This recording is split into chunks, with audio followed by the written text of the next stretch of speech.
তুমি জানো ভয় কাকে বলে?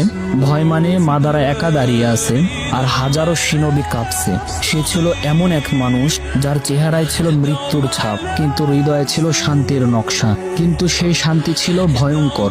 মাদারার চোখ শুধু একটা কথাই বলে, আমি যুদ্ধ করতে আসিনি, আমি শেষ করতে এসেছি যুদ্ধকে।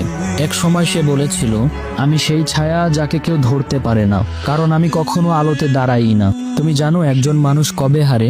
যখন তার চোখে পানি আসে, কিন্তু সে তা কাউকে দেখাতে পারে না।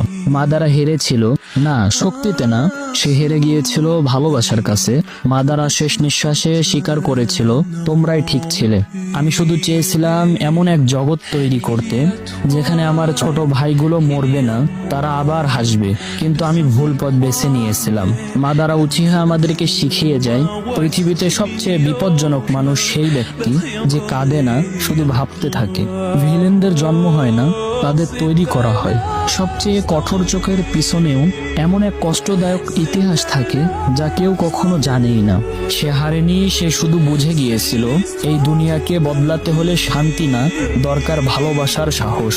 মাদারা উচিহা মারা যায়নি, সে রয়ে গেছে প্রতিটা সেই চোখে যা দেখে অন্যায় আর বদলাতে চায় দুনিয়াকে।